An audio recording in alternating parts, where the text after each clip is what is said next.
حضرت مسیح علیہ السلام نے فرمایا انجیل متی باب 20 آیت نمبر 23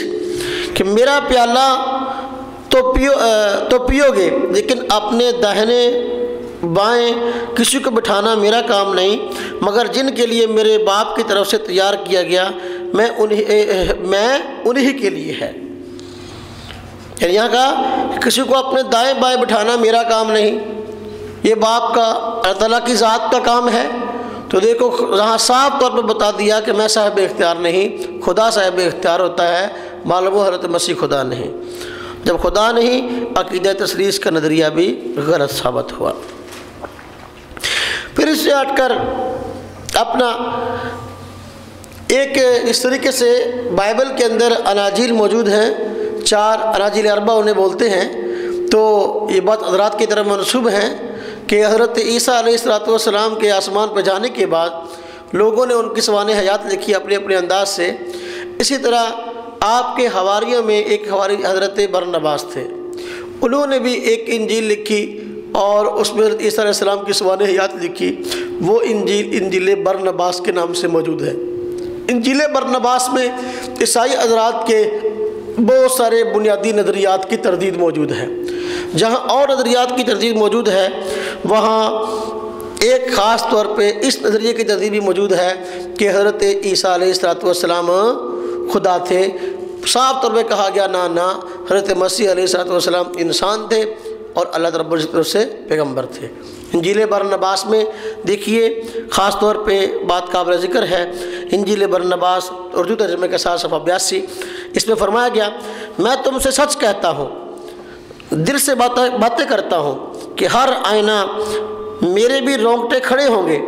اس لیے کہ دنیا میں مجھ کو، یہ کون فرما رہے؟ حضرت مسیح۔ انجیل برنباس میں حضرت مسیح کا قول نقل کیا گیا اور مستقبل کی پیش گوئی کی گئی کہ لوگ مجھ کو خدا سمجھیں گے، بچ کے رہنا۔ دیکھو انجیل برنباس میں حضرت مسیح کا ارشاد فرمایا گیا، ارشاد نقل کیا گیا میں تم سے سچ کہتا ہوں، دل سے باتیں کرتا ہوں کہ ہر آئینہ میرے بھی رونگٹے کھڑے ہوں گے، اس لیے کہ دنیا مجھ کو معبود سمجھے گی اور مجھ پر لازم ہوگا کہ اس کے حضور میں حساب پیش کروں۔ اللہ کی زندگانی کی قسم ہے وہ اللہ کہ میری جان اس کے حضور میں کھڑی ہونے والی ہے کہ بے شک میں بھی ایک فنا ہونے والا آدمی ہوں تمام انسانوں جیسا۔ میں بھی ایک فنا ہونے والا آدمی ہوں تمام انسانوں جیسا۔ صاف طور پر بتا دیا کہ مستقبل میں ایسے لوگ پیدا ہوں گے جو مجھ کو معبود سمجھیں گے، لیکن یہ بات غور سے سن لو کہ میں معبود نہیں، میں انسان ہوں انسانوں جیسا، اور مجھ کو بھی اللہ رب العزت کے ہاں حساب و کتاب کے لیے پیش ہونا ہے۔ اور یہ ساری کی ساری باتیں حضرت مسیح علیہ السلام دنیا سے رخصت ہونے سے پہلے کہہ گئے۔ پیغمبر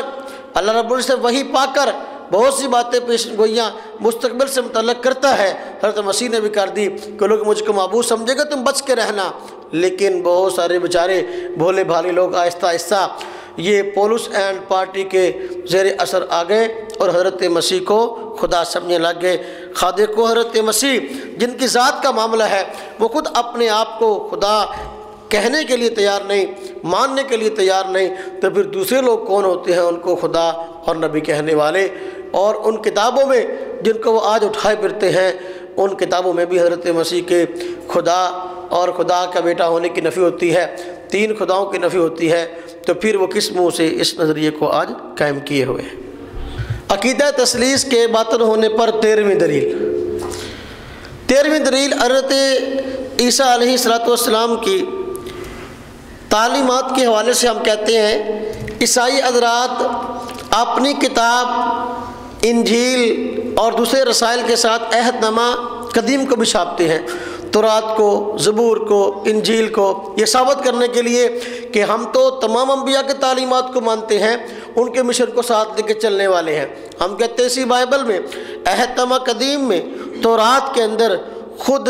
عقیدہ توحید کی تلقین موجود ہے، وہ غیر اللہ کی عبادت پر سخت قسم کی سزا منقول ہے، اور تم کیسے حضرت عیسیٰ علیہ السلام کو خدا کہتے ہو اور ان کی عبادت کی طرف دعوت دیتے ہو؟ خود اس کی تردید موجود ہے۔ دیکھیے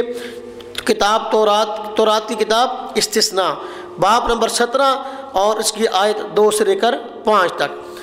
توجہ سے سنیے کیا فرمایا گیا۔ اگر تیرے درمیان تیری بستیوں میں جن کو خداوند تیرا خدا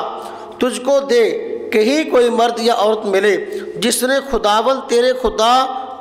کے حضوری یہ بدکاری کی ہو کہ اس کے عہد کو توڑا ہو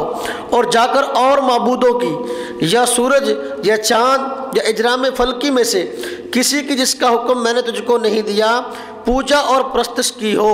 اور یہ بات تجھ کو بتائی جائے اور تیرے سننے میں آئے تو جاں فشانی سے تحقیق کرنا اور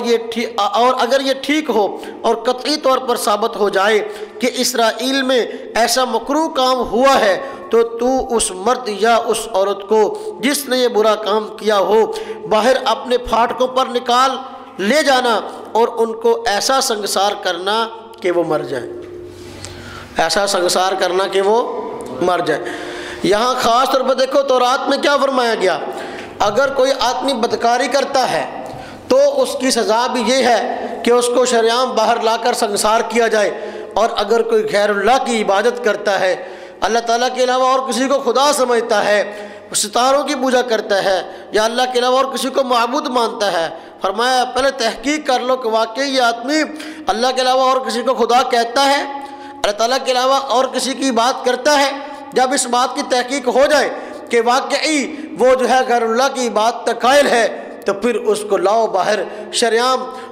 چونکہ پہلے شہروں کے دروازے ہوا کرتے تھے تو فرمایا پھاٹک کے باہر لاؤ اور اس کو شریعام لوگوں کے سامنے جو ہے وہ سنگسار کر دو۔ اس کی یہی سزا ہے کہ اس نے اللہ تعالیٰ کے ساتھ غیر اللہ کو شریک ٹھہرایا ہے۔ ہم کہتے ہیں عیسائی آج اللہ تعالیٰ کے ساتھ حضرت عیسیٰ کو شریک ٹھہراتے ہیں اور ان کو خدا کہتے ہیں، ان کو معبود بتاتے ہیں۔ تو اس بائبل کی روشنی میں، اس تورات کی روشنی میں تمام عیسائی اس بات کے مستحق ہیں، ان کے لیے سزا ہے کہ ان سب کو باہر میدان میں لا کر پتھر مار کے ہلاک کر دیا جائے، پتھر مار کے ہلاک کر دیا جائے۔ یہ ہم ان پہ کوئی الزام بازی نہیں کر رہے، یہ تمہاری بائبل کی تعلیم ہے۔ اگر تم اس بائبل کو چھاپتے ہو اور اس کو عیسائی بنانے کے لیے لوگوں کے اندر تقسیم کرتے ہو تو پھر تمہیں چاہیے بھئی اس پہ عمل بھی کرو، اور دیکھو کہا گیا جو غیر اللہ کی بات کرے گا اس کو سنگسار کیا جائے گا۔ تم سب کے سب سنگسار کیے جانے کے قابل ہو کہ حضرت مسیح علیہ السلام خدا کہتے ہو اور ان کی عبادت کے قائل ہو۔ اللہ رب العزت ہم سب کو ان تمام شرور سے محفوظ فرمائے اور ایک معبود کی عبادت کی توفیق عطا فرمائے۔ وآخر دعوانا ان الحمد للہ رب العالمین۔